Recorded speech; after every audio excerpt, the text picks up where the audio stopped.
নেপালে যে ভয়াবহ পরিস্থিতির কথা আপনাদের আমরা জানাচ্ছি, সেখানে রাজ্য থেকে বহু পর্যটক গিয়েছে এবং আরামবাগ থেকেও কিন্তু বহু পর্যটক নেপালে গিয়েছে।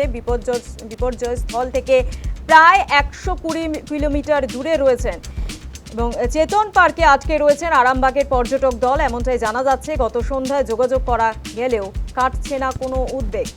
24শে আগস্ট বাসে করে 65 জন পর্যটক নেপালে যান।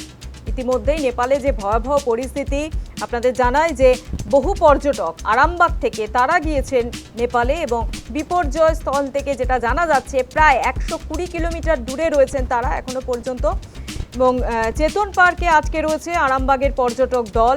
গত সন্ধ্যায় তাদের সঙ্গে যোগাযোগ করা গেলেও কাটছে না কোনো রকম উদ্বেগ। 24শে আগস্ট বাসে করে 65 জন পর্যটক নেপালে যান। নেপালে বহু রাজ্য থেকে বহু পর্যটক তারা গিয়েছেন এবং এই মুহূর্তে দাঁড়িয়ে যে ভয়াবহ পরিস্থিতি নেপালে, আরামবাগ থেকেও বহু পর্যটক তারা নেপালে গিয়েছেন।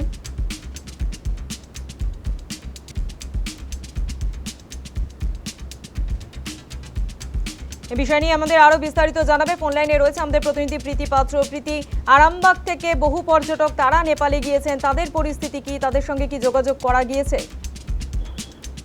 দেখো, এখনো পর্যন্ত কোনো খোঁজ পাওয়া যায়নি, তবে ইতিমধ্যেই যে খবর আসছে আরামবাগ থেকে কিন্তু একটি পর্যটক বোঝাই বাস যেখানে প্রায় 65 জনের একটি টিম তারা নেপালের উদ্দেশ্যে রওনা দিয়েছিলেন এবং যেটা জানা যাচ্ছে যে পর্যটকদের নিয়ে যাওয়া বাসটি বর্তমানে কিন্তু বিপর্যয় স্থল থেকে প্রায় 120 কিলোমিটার দূরে রয়েছে, নেপালের চেতনা পার্কে রয়েছেন, সেখানে কিন্তু তারা আটকে পড়েছেন এমনটাই কিন্তু খবর আসছে সামনে। এবং ইতিমধ্যেই পর্যটকদের নিরাপত্তা নিয়ে কিন্তু ইতিমধ্যেই চিন্তিত এখানকার স্থানীয় প্রশাসন এবং তার পাশাপাশি পরিবারের সঙ্গেও কিন্তু যোগাযোগ রাখা হচ্ছে, অর্থাৎ বাসটি যাতে দ্রুত ফিরিয়ে আনা যায় সেই প্রচেষ্টাই কিন্তু এখন চলছে। তবে যেটা জানা যাচ্ছে 65 জনের একটি টিম তারা আরামবাগ থেকে নেপালের উদ্দেশ্যে রওনা দিয়েছিলেন এবং যেখানে ঘটনা ঘটেছে তার থেকে প্রায় 120 কিলোমিটার দূরে তারা আটকে পড়েছেন এমনটাই জানা যাচ্ছে।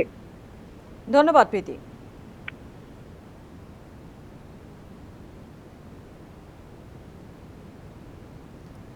অর্থাৎ যে খবর জানাচ্ছি, আরামবাগ থেকে বহু পর্যটক তারা নেপালে গিয়েছেন এবং যারা গিয়েছেন তাদের আত্মীয় স্বজন এবং প্রতিবেশীরা কি জানাচ্ছেন।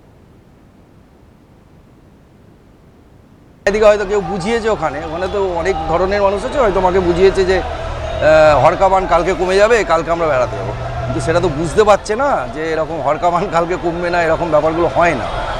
হ্যাঁ, তো আমি চাইছি যে মা এনি হাও ওখান থেকে যে কোনো, মা শুধু না, যে কটা মানুষ গেছে, কারণ আমার মা গেছে মানে অন্যান্যরও মা বাবা সবাই আছে, প্রত্যেকটা, আমার মাও যেমন আমার কাছে দামি, অন্যান্য মা বাবাও তার কাছে দামি, প্রত্যেকটা বাড়ির লোক ফিরে আসুক।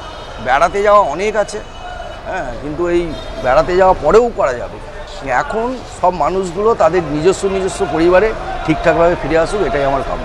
কবে বেরিয়েছিলেন? আমার মা 24শে আগস্ট বিকেল 5:30টার সময় বেরিয়েছে। কতজন গেছে? 60 জনের মতো, 60-65 জনের মতো। আরামবাগ থেকেই গেছে বাসে। এখন প্রত্যেকে সুস্থ আছেন এই খবর? আমি যতটুকু খবর পেয়েছি মোটামুটি সুস্থ আছে। এবার আপনাদের শোনাবো যে ভ্রমণ সংস্থার মাধ্যমে তারা গিয়েছেন নেপালে, সেই ভ্রমণ সংস্থার তরফ থেকে কি জানানো হচ্ছে। हमारा आरामबाग से एक गाड़ी नेपाल गया था। अभी खबर आया 2 बजने कर जे नेपाल को बहुत बारिश हुआ एवं हल्का बहान हुआ था, इसलिए एसोसिएशन और मालिक भी बहुत टेंशन में रहे। मैं अभी चाहिए जे मेरा रिटर्न आना, जल्दी रिटर्न आना, पूरा आदमी बस में जो हो वो सुरक्षा चाहिए। मेरे प्रशासन के पास में ये अर्जी रही है जे बहुत सिचुएशन बहुत गड़बड़ है, गाड़ी रिटर्न आना बहुत ज़रूरी है। कितने आदमी है? वो गाड़ी में कितना आदमी? 65 आदमी है, लेडीज़ और जेंट्स के, वो छोटा लड़का लड़की के सब मिलिए 65 आदमी है, 65 आदमी है गाड़ी पे।